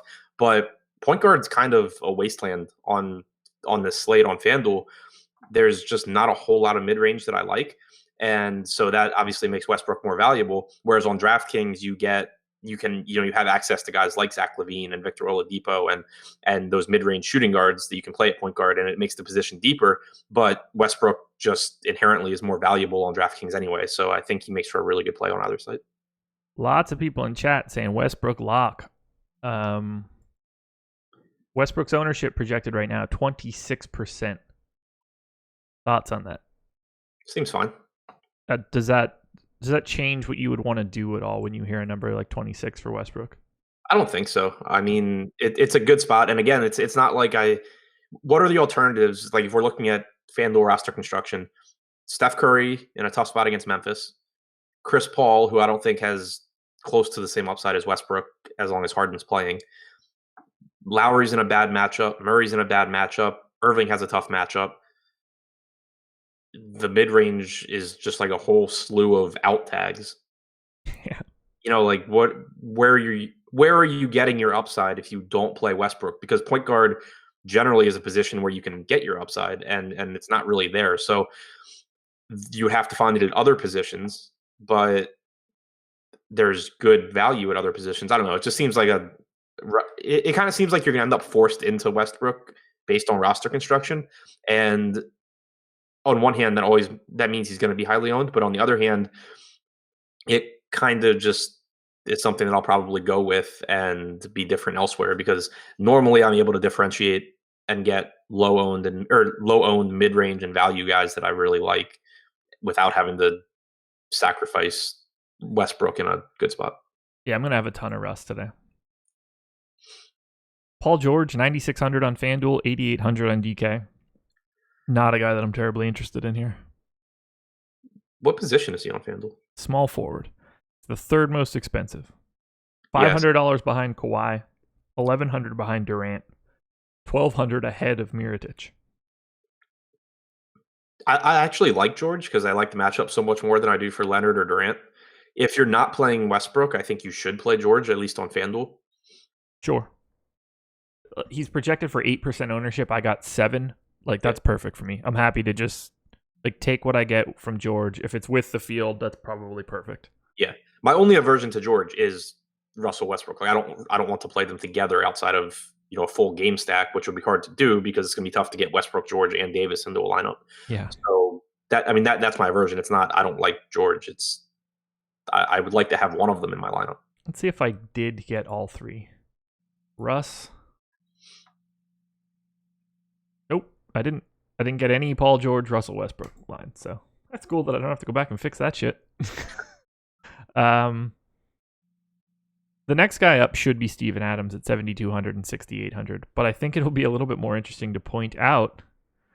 You find him here. Dennis Schroeder, 5,500 on FanDuel, 5,500 on DK, projected 4. Drum roll. I hope everybody heard that. 36% ownership on FanDuel. What say you about Dennis Schroeder tonight at 36% ownership on FanDuel? Keep in mind that is the highest expected ownership of any player on the entire slate. I like his price tag. I hate that ownership because that game against Washington, I think, was an absolute anomaly in terms of minutes played. Sure. In the first half, he played 9 minutes, all directly as Westbrook's backup, with the exception of like 2 minutes alongside Westbrook. In the second half, he played a ton, but you had Terrence Ferguson pick up 3 fouls in the first 3.5 minutes of the third quarter. So Schroeder subbed in early, got a bunch of minutes there alongside Westbrook, then got a bunch of his normal backup point guard minutes, and it was a 30-point game. So Westbrook just never came back in, and Schroeder played until there were 2 minutes left in the game. So I think Schroeder ends up being over projected. The problem is just that I think his actual projection still makes him a good play. So it'll come down to I'm going to try and pivot off of him when I can, especially if he's going to be that popular. I think he's a good play if we ignore price. It's just that so at 5,500 on FanDuel, you have Dotson at the same price tag. You have Fournier is a little bit more. Lou Williams is a little bit more. Like they're all basically the same price. Yeah. If they're going to be lower owned, I think that I'd rather have them in tournaments, in cash games, whatever. Yeah, I'm going to be safely away from 36% Dennis Schroeder here. I can't see a scenario where I want to have him in a third of my lineups. If you're at like 4K on FanDuel, I think that would make a ton of sense, but he's just like priced in the middle. He's fine. I get it. There's upside in his price tag for sure, but I think there's a much better allocation of resources than that. If everyone's already there. In their last competitive game, which was against Charlotte the night before they played the Wizards, you got 30 minutes out of Schroeder, and that's why I think he's still a good play. Like he closed the first half and he closed the game. But again, you had Terrence Ferguson was closing the first half. He picked up his third foul with 4 minutes left. So that's 4 minutes for Schroeder. So now we're down to 26 minutes of what he should have played. You had Ferguson pick up his fourth foul like a minute into the third. Abrinas came in there, but you still got Schroeder subbing in earlier than he normally would have. So that's still another like 4 minutes. I think that projecting Schroeder for 30 minutes is really, really ambitious, and he needs some help to get there. Yeah, I have him in for 25 minutes. I think I'm pretty comfortable there. Yeah, that seems so. Yeah, because so if he's playing like 9 first half minutes, so let's say he's playing 9 first half minutes, and then let's say we give him 5 minutes closing the game because he should be closing games over Terrence Ferguson. So you would give him 18 plus 5 or 6 or whatever. You're getting like mid 20s as outside of people getting in foul trouble. Yeah, I can't get there. I don't get it. It doesn't make any sense to me. I hope everybody has him that much. This seems like a really easy spot to reappropriate ownership and be ahead of the field. Adams, like I said, 7,200 on FanDuel is nice. 6,800 on DK. I like too many centers today. Yeah, I like that it's a spot where, obviously they'll need him defensively. Yeah. It's not a, easy matchup. I do one thing that I think does give Adams a boost for me is how highly he correlates with Russell Westbrook, and I know that I'm going to have a lot of Russell Westbrook. Yeah. So that is a little bit of a boost, but again, center's just really deep, and you don't get as much upside from Adams as you do from other guys. Adams is in a scenario where if I were using him on Fantasy Cruncher, I would set him as a key in a group, and anytime I got him, I would probably just bring Russ along for the ride. Yeah. Only other guy I think that I think is like, well, two guys I guess that are kind of interesting. Jeremy Grant, 4,900 on FanDuel, 4,400 on DK. I've been getting a lot more Grant than I'm comfortable with. He's projected for 17% ownership today. I'm matching that right now. Is Grant a guy that you normally roster? Not a ton of, but it's not something that I have an issue with. Normally, he's a guy that I end up projecting for like 6 times the salary, but that I also don't think normally has a ton of upside.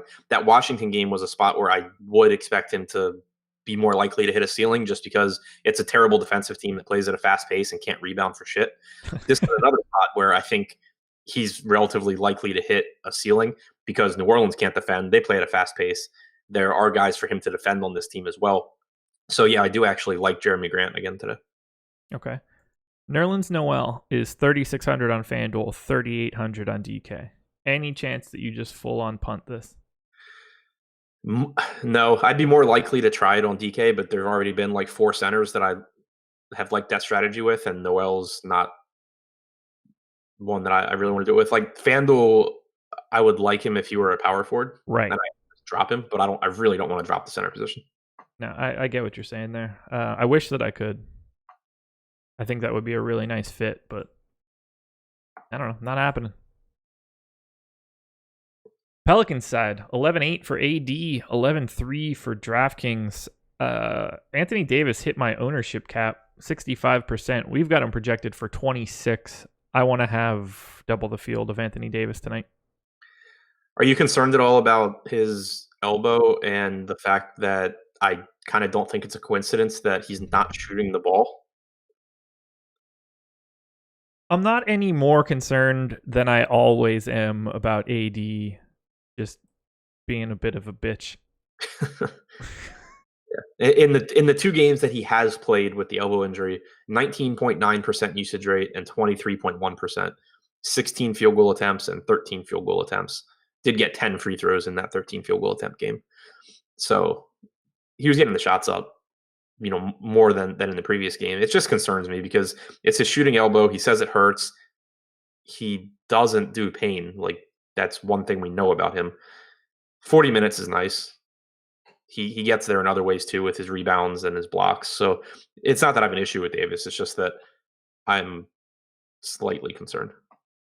Yeah, he shot 10 free throws in that game against San Antonio, which I think might be throwing off his shot attempt numbers a little bit. Yeah. No, I agree. Like, to go 5 for 13 from the field, if you're getting 10 free throws as well, I think that might, especially in 40 minutes, like, it's not great. I mean, 2 steals and 5 blocks is fucking nuts. That could have been a really ridiculous game. Yeah, so I mean, give him 18 field goal attempts instead of 13. Right. I'll say this much. I would be more concerned if his price isn't the lowest that it's been in who knows how long. 11-8. It's the lowest it's been all year. He was at 13 to start it. When's the last time he was at 11-8? At 11-8 for one. Okay, there we go. That's an interesting symmetry. 11-8 for one game last year, April 1st, April Fool's Day, against Oklahoma City. He put up 53.7 fantasy points. Not that matters that it was against Oklahoma City. I just think it's interesting that that was the last time his price was that low. It's just a spot that I want to go today. The pace and the implied totals of the game, I think, are really appealing. And if I'm going to be paying up for any studs, I think it's really easy to get to him too. I don't know. I don't exactly see anything that I'm losing out at power forward that is stopping me. Like, I still love Aaron Gordon. It's Aaron Gordon, it's Blake, and nothing else. Yeah, and I mean, if you put him and Westbrook into a FanDuel lineup, you still have $5,000 per position. Then if you put in a random $3,500 small forward like Melvin Frazier Jr., you end up with 54.50. So it's certainly doable. I got Russ plus 80 in 62 of the 150 lineups I ran to start.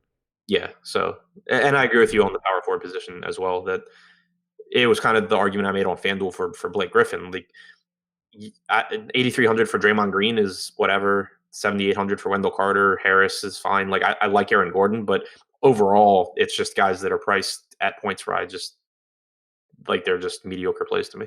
Yeah. And it's not even like I'm full on punting everything else. Those Russ AD lineups are getting 100% of them have Andre Drummond, which I don't totally love there. I'd like to mix that up a little bit, and that'll change when I start, moving stuff around. But it's not thinning you out at all. You still have the ability to get to a lot of value. Yep. Jrue Holiday, 8,600 on FanDuel, 83 on DK. Mirotic, 84 on FanDuel, 81 on DK. I think these two guys are in similar spots from both a price standpoint and sort of my projection standpoint. Do you have any interest in either guy with any sort of volume? I prefer Jrue because he has plenty of defensive stat upside in this spot, and then also with Peyton still out, you just have more facilitating opportunities for Jrue.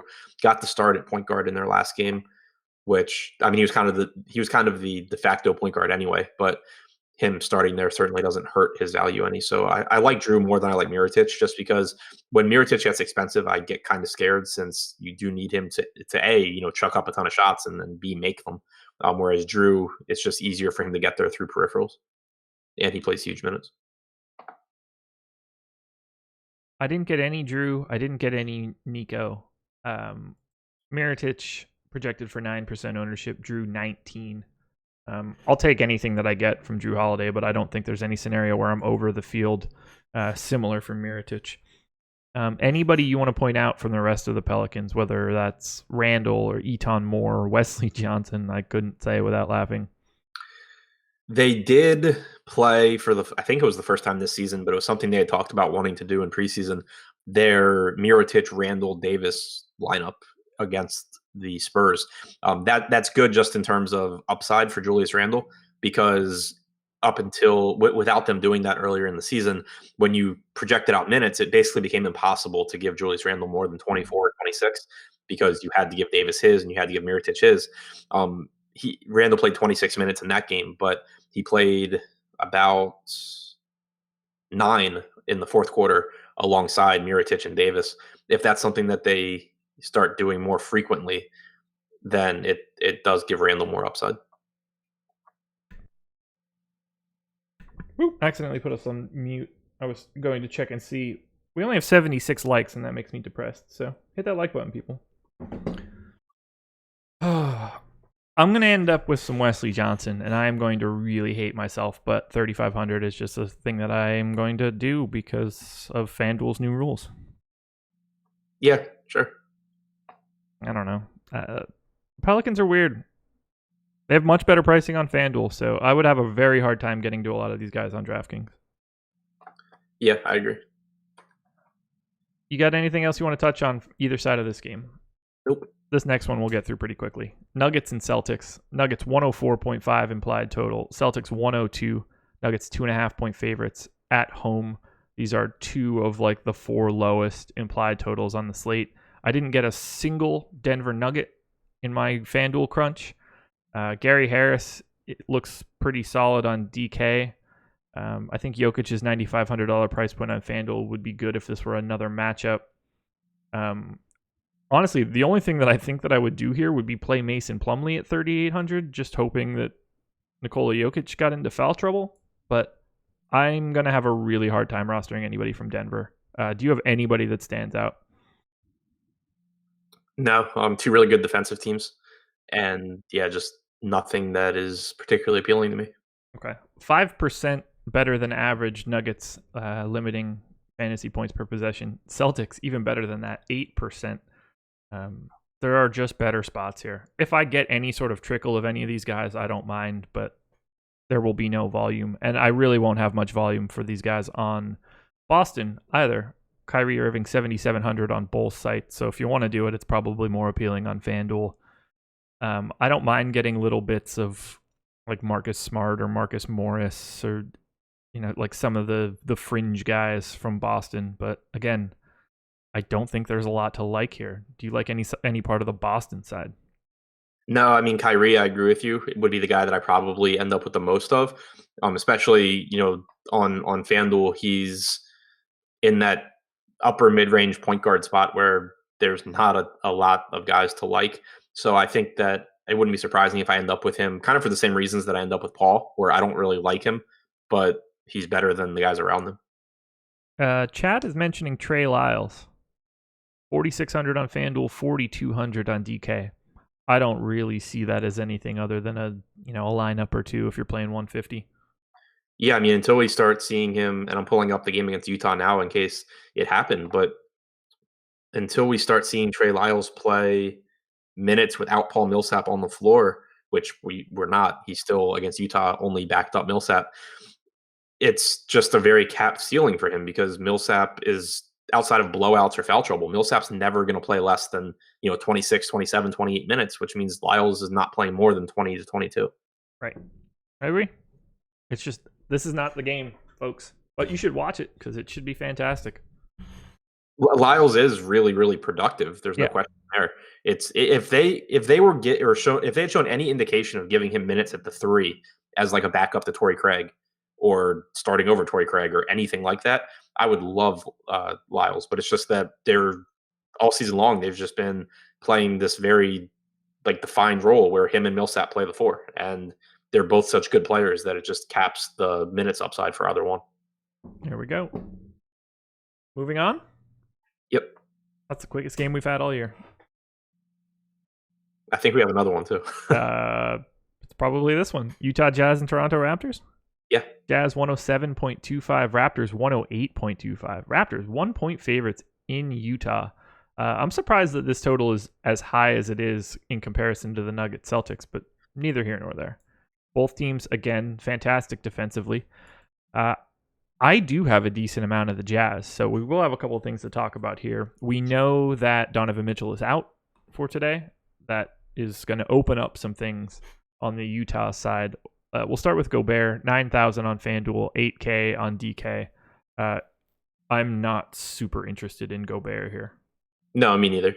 If I end up with him, fine, but he's not someone that I'm going to be, actively hoping to get or targeting. Right. So let's just try to hit on the thing. I'm going to shout out all the stuff that I actually did get. And the first one we're going to start with, I'm hoping you're on my side here. Derek Favors is 4,700 on FanDuel and 4,400 on DK. Do you have interest in Derek Favors? Yeah, I think that's a nice price. I mean, he's only going to play 24, 25 minutes, but he's productive enough that I don't have an issue getting there. I assume he's a power forward on FanDuel. I hadn't looked. I can almost guarantee that, but I honestly don't know for sure. I just take that for granted. He is. Yeah, he is. And 4,400 on DraftKings is really nice too. Yeah.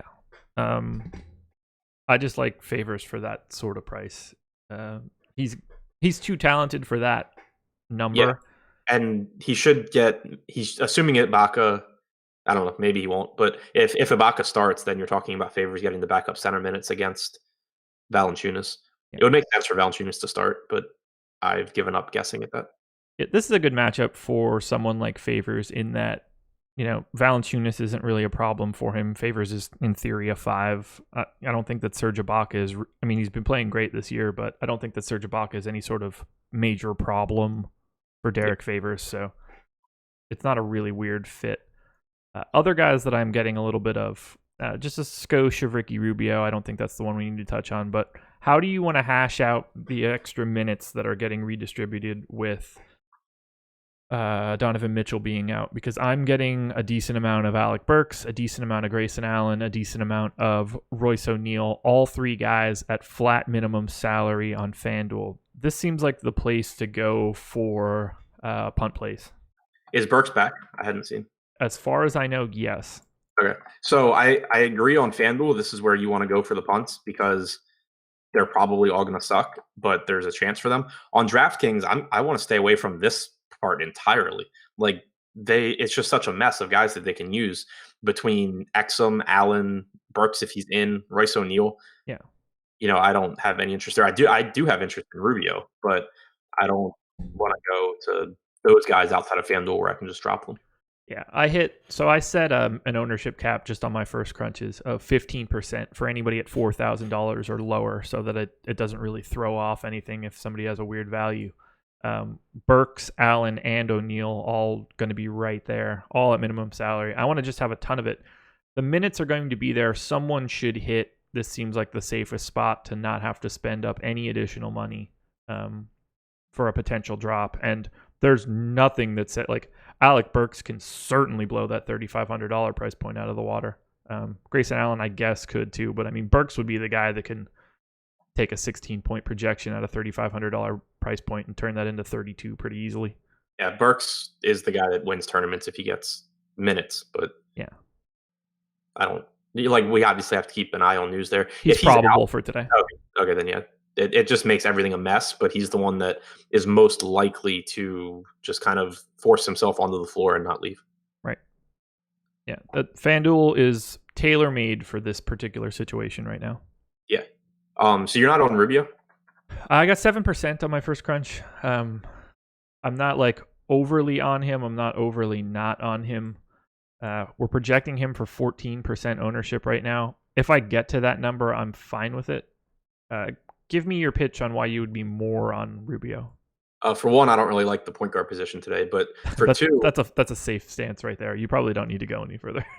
But no, I mean, without Donovan Mitchell on the floor, you just get a much more productive Rubio. If going back to last season, looking without him and Hood, who obviously now is on Cleveland, he's got like a 24% usage rate. He averages around a fantasy point per minute. Should play 32 to 34 minutes here. 24.4% usage rate without Donovan Mitchell on the floor since last season. Not 0.97 DraftKings points per minute. A 36.6% assist percentage. I just think that he's too cheap. And he wasn't as popular against Memphis as I expected him to be. I thought he was like 5,700 on that slate. I thought he was one of the easiest plays, and he was like 20% owned. So at a weak point guard position today, I'm more than happy to go back. Do you know if he gets any sort of like really ridiculous usage boost or anything with Donovan Mitchell off? Like 24.5%. What is it normally? Last season, like 22 maybe. Let me flip it. I have him at 25 already, so I just didn't know if it was just a gigantic boost. With Mitchell on the floor since the start of last season, Rubio's. Hopefully this loads. It's not loading. Cool. Good story. I'll let you know when it does. I'll be able to tell you. So I have Rubio in my data as a 22% usage guy, just like if I'm not touching anything else. And just by taking Donovan Mitchell off and redistributing, I get Rubio up to 25. So basically a 3% usage boost. Seems to be jiving. Go ahead. It seems to just be jiving with the numbers that you gave me. Yeah. His assist percentage with Mitchell on the floor since last season is 26.5%. Without him on the floor, it's 36.5%. Okay. So that's a pretty nice boost. Yes, it is. In terms of fantasy production, he's basically been the same. Chat's talking about it since we mentioned Favors. Which do you prefer more on FanDuel? Derek Favors at 4,700, Jeremy Grant at 49. They have essentially the same projected ownership right now. Yeah, I'll say they're kind of the same play to me. I think I would lean Grant just because he projects for more minutes. Okay. I would agree with you there. I would feel safer with Grant. Want to head to Toronto? Yeah. Kawhi Leonard bent me over and just really ruined me yesterday. I just assumed he was going to play. I saw very little scenario where he was going to go play the second half of this back-to-back in Utah. Yet here we are. 10-1 on FanDuel, 9,200 on DraftKings. I know you don't generally love him. What do you think about him tonight? I don't plan on it. I just think that he's probably more expensive than he should be, and it's a tough spot against Utah. It's a slow-paced game. It's a good defense. He probably does fine. I just feel much more comfortable being on the side of I win as long as Kawhi doesn't score like 60 fantasy points than being on the side of I need Kawhi to drop 60 on the Jazz.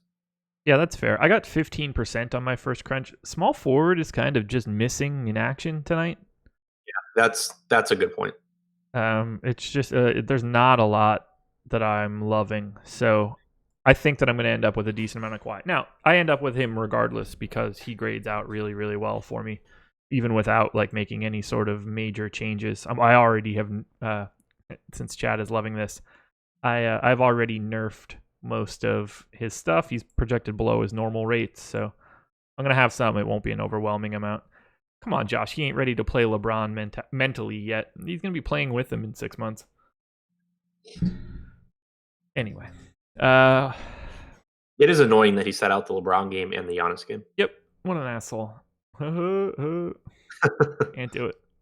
So the Raptors are crazy cheap on DK in comparison to FanDuel. Everybody but Lowry. Lowry 8,300 on FanDuel, 8,600 on DraftKings. Is this a Kyle Lowry spot for you? It's a decent one, I think.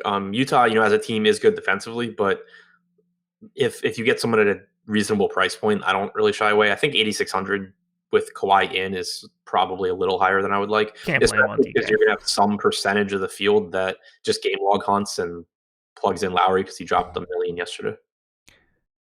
Chris Paul, 8,500 on FanDuel, 17% expected ownership. Mike Conley, $8,000 on FanDuel, 1% expected ownership. Kyle Lowry in between these guys, 8,300, 4% ownership. I would want more than 4% of that number. I like Paul and Conley more than Lowry.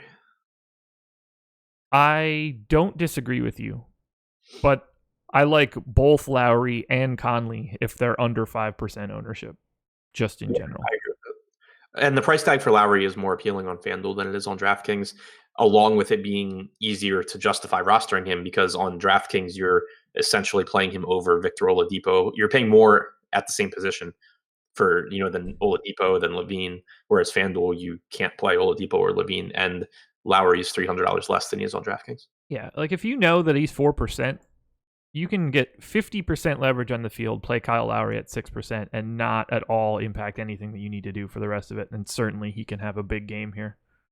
Yep. Do you know what the Jazz's defensive rating looks like when Donovan Mitchell is off the floor? I do not. That it wasn't a question that I had an answer to yet. No, I was curious how much it mattered last year. I would assume they're better. It probably depends who's playing for him. If Alec Burks is playing, then probably not. I don't have the time to dig into this right now. It's not changing anything for me. Yeah. So the rest of the DK Toronto prices are all fantastic. Ibaka $1,000 cheaper. Jonas $800 cheaper. Danny Green $800 cheaper. I don't love much of this Toronto side on FanDuel. Do you? No, I don't really love it anywhere. Like Ibaka, the price tag's okay, but he sees he's much more productive when Kawhi doesn't play, which is what we saw yesterday in a great game against the Lakers where he shot 14 for 14 through the first, 42 minutes of the game. So I just don't think it's nearly as good a spot as we saw yesterday. I assume people will play him just because he scored 60 fantasy points yesterday. Yeah, I would agree. We have Ibaka at 1% expected ownership tonight. I would take the over. I would also take the over. Not me saying that I want more. I'm just saying I think he'll be higher owned. Siakam 0. Clearly going to be higher owned. Yeah. I'm not going to be on much of Toronto's side except for Kawhi. Yeah. Overall, this is a game that is mostly unappealing to me outside of Ricky Rubio and punting on FanDuel. Agreed. Probably not a lot to talk about on this one either. The Golden State Warriors hosting the Memphis Grizzlies. Warriors 117 implied total, second highest on the slate. Grizzlies 103, 14-point underdogs in Golden State. Warriors 6% better than average at limiting fantasy points. Defensively, Grizzlies actually 5% better than average. So a bit of a defensive matchup here. Curry, Durant, Draymond, Klay Thompson. These are the four guys that we would be talking about. Just let me know if you like any of them because I didn't get any one of those guys once. I mean, I like all of them every game, but this is a tough spot. Not that you don't expect them to produce, but just in terms of pace, and it is a quality defensive team where I don't don't feel like it's as necessary to be like forcing Golden State guys in. I still will be over projecting them though, just because in tournaments I kind of try and get their ceiling usage rates into my projections because they're all priced to a point where if I take their median usage rates, I don't really get any of them. But most games you see, Curry with spiked usage or Durant with spiked usage or Clay with spiked usage. And so I like to at least, kind of inflate their projections to try and get them in some and account for the fact that one of them normally does have a big game. Yeah, when I start making my adjustments, I will start to get shares of these guys, but I can't prioritize a single one of them in this spot. I'll take whatever I get from whichever one comes up, but I don't like immediately focus on someone here. Yeah, I agree. Okay. Do you have anybody that you want to touch on for Golden State? No, I mean nothing that stands out beyond the normal. Okay. Check the Memphis side, and I guess I need to pull him up. I am getting so much Kyle Anderson every single day that I think we need to have a Kyle Anderson discussion. How much Kyle Anderson do you anticipate you'll have tonight? He's at 4,500 on FanDuel, and we are projecting him to 15% ownership. Probably at 4,500 at a dead small forward position, I'm sure I'll probably end up in that range. I would think it's not anything that I'm excited about in any way though. I hate this dude so much. I don't know why I get such a great projection for him, but I do. And I honestly, I have no idea how to fix it. I mean, I know how to fix it. I just change it. He grades out so damn well. I already have him adjusted 7% below what his normal averages are. I don't know what else I can do. I'm just getting a ton of him, so yeah. I'm gonna have a lot of Kyle Anderson. He never projects well for me. Yeah, he only projects well for me at 4,500 at least. Yeah. How many minutes would you expect him to be playing? 26 to 30, depending on game flow. So I'd probably project him for 30 and see what I get. All right. Well, I have him at 27, and that is just killing me. I was thinking maybe I need to go lower just to fix this, but other than that, I don't have any part of Memphis. I like Garrett Temple. If he were a small forward, I would play him over Anderson. Sure. But there are a couple things to like. For one, he's consistently been playing more minutes than the rest of this rotation of terrible wings that they have with Anderson and Brooks and Selden and everyone else. Temple, when he's been healthy this year, has pretty consistently been playing 34 to 36 minutes. But they also can use his defense on Klay Thompson. Like Temple's a very long defender that they can throw on Klay. We saw when he was with Sacramento. For some reason, I actually remember Temple was a bench player then, but they actually specifically would start him against Klay. And so I think that there's a very easy path to Temple playing huge minutes in this game, and he has been anyway. Obviously his production is going to fluctuate. He basically needs his 3-point shots to fall for him to be productive, but 36 minutes in a pace-up game for Memphis at a really reasonable price tag, I have interest in him for sure. Okay.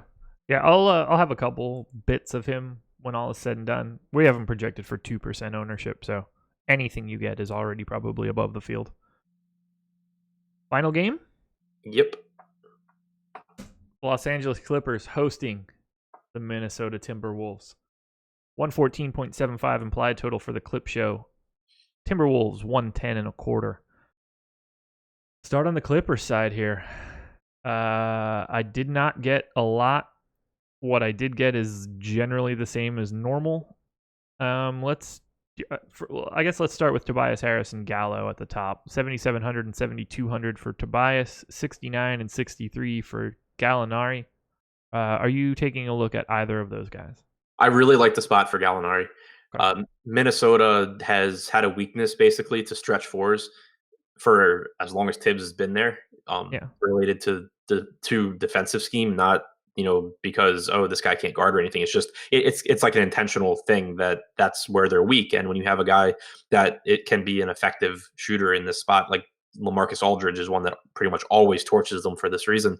And so now you have Gallinari, who plays the 4, and I think should do well here. He's only 6,300 on DraftKings, which is really, really nice. But even at FanDuel, I have interest in him more than Tobias Harris. Okay. Yeah, I don't have any interest in Tobias Harris. Gallo at 2% ownership, I think, is pretty appealing. If Jabari Parker is at 25 and he's $300 cheaper than him, Parker's cheaper than Gallo, but I'd rather just. Yeah, I like Gallo way more than Parker. Same. Lou Williams, 5,800 on FanDuel, 5,700 on DraftKings. Not a guy that I'm terribly interested in today. I am, but it'll depend on Minnesota's lineup too. If you have Jeff Teague out and Tyus Jones starting, and then a second unit where it's led by Derrick Rose, I think that it's a better spot for Williams because Jones is a good defender. I agree. If you have Derrick Rose out there and you're going to let Lou Williams chuck up 20 shots in 20 minutes against Derrick Rose or whoever else with the second unit, I think it becomes a really, really interesting spot for Williams. Caveat for me right now, I have everybody in. Okay, Minnesota. Yeah. Lou Williams, he's up to 5,800 now. And as I've been trying to say for the past week, price is everything for me. I wanted him a lot when he was 52 and then dropped to 5,000 or 53. 58's a lot. Like, now the minutes start to become an issue. I'd rather change his ceiling at all, but an extra $500 is super meaningful. Yeah. Out of the guys in this price, like 6K and below on FanDuel, I think I would rank it Evan Fournier number 1, Dotson 2, Williams 3, Schroeder 4. I'm with you. I'm with you for sure there. Which does make me excited because I can basically just probably flip projected ownership of like those 4 guys. Agreed. Montrezl Harrell, 5,700 on FanDuel, 5,500 on DK. It doesn't seem like a Harrell spot. I think they've said that Boban could start again. It certainly is a big Minnesota front court, and we prefer Harrell against small ball lineups. I don't buy into all the minutes he got in that Orlando game because it was a blowout, and that greatly helped him. He just stayed on the floor for the last 16 minutes of the game. So where his price tag is up a bit, I'm not really that interested in him. He's 5,500 on DraftKings. I don't hate it, but I don't love it. Like I would rather go, assuming Boban starts here, I'd much, much rather just have as much Boban as I can get at 4,500 instead of playing Harrell at 5,500. You definitely should not play them together because they play the same position and only the same position. So they take away from each other. Yeah, I mean, I prefer Boban by quite a bit, assuming Boban gets to start here. He played 22 and a half minutes in 3 quarters. Like he was on a regular rotation where if he got his closing minutes, he would have played in this game. He would have played like 28 minutes. So, and Harrell would have played like 14 or 20, whatever. I can't do math. Yeah, so I mean, I think a projection of Harrell for like 20 minutes and Boban for 28 is where I'm going to come in at. And wow. Not going to give me much Harrell. 28 for Boban. If he starts, yeah. I have him in for 18, so we might need to have a conversation here. He played 22 in 3 quarters against the Magic. And then the game blew out. It was like a 25-point game. I worry about it. Like I have a hard time projecting him with a lot of minutes because of how ridiculously foul prone he is. Yeah. I'm probably low at 18. Either way, you should be playing him on DK at 4,500. Yeah. I have a hard time getting to 28 for Boban and trusting him to be out there. Yeah, I mean, I'll cap my exposure so I don't have like 100%. I'm not going to play 80% of him like I did last time. Okay. Now that his price tag has come up, but I'm still going to project him for 28 minutes because that's what I think he plays if he does stay out of foul trouble, and I obviously want him projected to his ceiling. If I project him for 28 minutes, I basically just have to pick a number in my head of how much I want to have of him. Right. Yeah. Since he's the 10th best guy in my fucking model or whatever it is. What is he right now? 12th. He's 12th, the 12th best fantasy player in basketball. Look, I'm gonna have some Boban. We're projecting him at nothing right now, 3% ownership on FanDuel. Look, news is going to be very important here. I'll want Boban. I won't care one way or the other if I get him. It's different now that he's 5,400 and not whatever the hell he was on Friday. Yeah, he can actually hurt you now at his price. Yeah, when he was 3,600, you can blindly jam him in and not really care. Right. Now, I mean, he has to play those minutes. Right. Well, not has to. I mean, if anybody can do it, it's him. But yeah, I'm very much less interested at this price now. Yeah, I mean, so the concerns outside of foul trouble, when you think about the minutes, the concern would be we've seen the Clippers, even against true bigs like Steven Adams, we've seen them run their small closing unit where it has Gallo at the 5. That's something they can do here. And that would mean that Boban plays like 22 minutes instead of 28. 100%. Do you think we see more the gorgeous dong today because of Boban? No, because that would mean taking Cat out. Tibbs might be fine with it. It wouldn't shock me. Anything else from the Clippers side? Any Pat Bev or Avery Bradley? Just looking at prices. I'm always on board with $3,800 Pat Bev. Yeah, it's a fantastic price for him on DraftKings. Avery Bradley at 3,600 is also a guy that I like to take a peek at on FanDuel. At a position that I rarely find to be appealing. Sometimes just throwing it away completely is worth it. Let's head to Minnesota. Yeah. Okay, so again, caveat right now, I'm assuming everybody plays. There's one spot we immediately have to touch on. It would be egregious if we didn't. Jeff Teague is $4,800 on DraftKings. Yeah, that's a really stupid price. If he's in, I mean, what does his ownership get to? It should be really, really high. It should.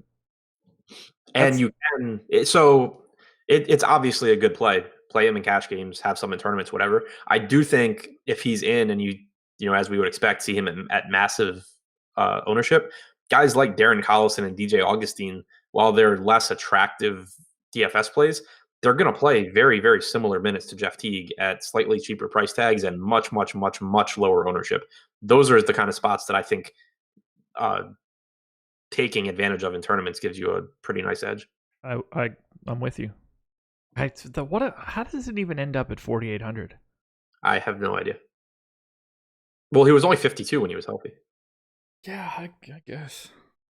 I don't know. I needed to point that one out because he has the biggest price discrepancy in either direction of the day. So I'd be remiss to not mention Jeff Teague. Let's start with Cat though, or move to Cat. 94 on FanDuel, 8,500 on DraftKings. I want to play him. It makes me nervous, but there's nothing that I'm worried about on the Clippers side of the ball to slow down Karl Anthony Towns. Yeah, this is what I mean.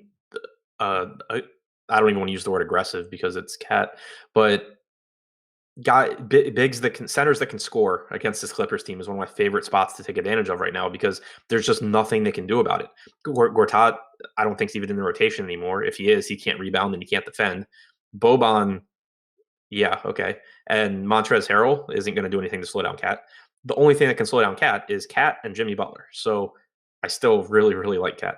Okay, good. Me too. Yeah, Mike D says Teague is out. Maybe not. Yeah, he is not out as of right now. He's not in as of right now, but he's in for me. We'll probably, what time's this game start? Like 10:30. We'll probably find out at 10:35 if Teague's playing. Yeah, it won't matter at all to me. I need to know it by 6:59. Oh, yeah. We'll talk about the rest of Minnesota. Jimmy Butler, 9,500 on FanDuel, 8,200 on DraftKings. He's projected for he's projected for 0 ownership on FanDuel. I don't know if that's assuming he's in or out, but not a spot that I want to be paying $9,500 for. Yeah, me neither. 8,200 is nice. Yes, it is. Any Wiggins at 66 for you? Not if Teague and Butler are in. Okay. Same. Yeah. And then do you want any of the bottom half? Do you go to Rose or anything if we assume these guys are in? I'm going with no. Yeah, no, not if they're in. But if Teague sits and Rose is in, then yeah, play some Rose. He's still cheap enough. Yeah. If Tyus Jones is going to get, like if Teague is out, I'm not even sure I want a ton of Tyus Jones. 5,100 is nice. 5,400 on DK is not as nice. Yeah. I'll be there because the minutes will be there, but yeah, it's not a punt anymore. Right. His price got up there really, really quick, and he's not a scorer. Like he gets his, he can run in some points because he plays so many minutes, but he's a really good defender that is going to defer to Jimmy Butler and Karl-Anthony Towns and Andrew Wiggins. There we go. Do you have anything else you want to touch on in this game? No. Josh Okogie, if those guys are out, is going to play a boatload of minutes too. Let's hit some of your favorites. Are you ready to talk about favorites for DK if I go FanDuel? If you go first, yeah, I'll have it. Not a problem. All right, we'll do point guards. I'm going to hit FanDuel right now, guys that I'm most interested in. Russell Westbrook. I'm alone on this island, but Chris Paul, Ricky Rubio, I'll have some interest.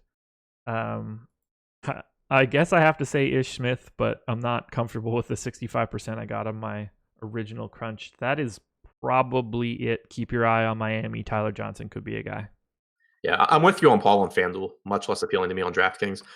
Westbrook, I really like. God, point guard sucks today. Westbrook, Drew Holiday, Ricky Rubio, Jeff Teague. Yeah, Jeff Teague. Sorry. Yeah.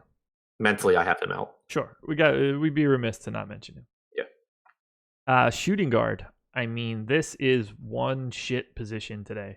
I'd like to have a little bit of Victor Oladipo, but he's the most owned guy at the top, so I'm not so sure I'll prioritize a ton there. I'm going to be looking at lower tier guys at shooting guard, so it'll be someone like Evan Fournier, Damian Dotson. I'll have some Schroeder, but he's chalk. I'm probably going to have some Reggie Bullock if he plays. Avery Bradley. And then we're looking at guys like Alec Burks and Grayson Allen. I might just have 50% Burks, 50% Grayson Allen and just shrug my shoulders. I don't think that's a bad approach. DraftKings, so I forgot to mention Beverly as a value point guard, but he's also shooting guard eligible at 3,800 on DraftKings. I love Victor Oladipo. I love Zach LaVine. I think that depending on what happens with the Minnesota front court, you have nice values here with Rose and Okogie at 5,200 and 4,500 respectively. Jimmy Butler, I like a lot at 8,200 as well. Okie doke. Small forward. I'm going to have some Kawhi. I'm going to take a pretty big step down. Again, I will have some Jabari Parker, but I won't match the field. It's just simply too much right now. This is another position where I'm probably not spending a ton of money. So it's going to be a lot of Kyle Anderson, a lot of Sam Decker, and a lot of Royce O'Neal. It's either really bad or I'm going to the top. Yeah. And Gallo. I would like to have a little bit of Gallo if he's 2% owned on FanDuel. Yeah. On DraftKings, it's going to be taking guys from other positions. Aaron Gordon, Evan Fournier, Gallo, Jabari Parker, but I just think he ends up being overowned. Terrence Ross, if you need value. Donald N in chat. When high ownership makes you fade a good play, you just played yourself. GTFOH. Donald N, is this the Fast Eddie Fear burner account on YouTube? We played ourselves? Come on now. Power forward. Anthony Davis. Tons and tons and tons. Blake Griffin. Tons and tons and tons. Aaron Gordon. Tons and tons and tons. These are the places where I'm spending a lot of my money. Jeremy Grant, I'm in. Derek Favors, I'm in. That's probably it for me. Wouldn't care if I got like Ibaka or Siakam or stuff, but like I'm not seeking those guys out. Yeah, Anthony Davis, Aaron Gordon on DraftKings. I really like Vonleh again. He'll probably foul 5 times in 5 minutes, but the minutes should be there if he doesn't. He's still cheap. Montrezl Harrell's okay. Like if you're don't play him with Boban, but if Boban gets in foul trouble or something, you will see minutes for Harrell, and he is productive when he plays. And this position really isn't that strong. Gallinari, if I didn't mention him at small forward, I like here too. Center, Karl-Anthony Towns, Andre Drummond. Vooch at 5% expected ownership is something I get a little bit more interested in. If that goes any higher, I don't really care all that much. And then I'll head down to guys like Miles Turner, Boban, Mo Bamba, Mitchell Robinson. But I'm going to have most of my exposure in the Towns, Drummond area. Yeah. Boban, Drummond, Towns, Turner. Anything else? Nope. Like and subscribe, everybody. We would love it. Deep dive from Laffy today in the early afternoon. The deeper dive, Adam and Laffy coming back at 5 o'clock. And then myself, Fast Eddie Fear at 6 o'clock, taking you all the way up until lock. We'll also have Andrew and Ben at 2:30 doing a recap of this weekend's NFL action. Probably a little bit of PGA recap as well. Anything else from you? Deeper dive at 5 o'clock. There we go. Best of luck, everybody. 2 hours on the dot. We out of here. Later.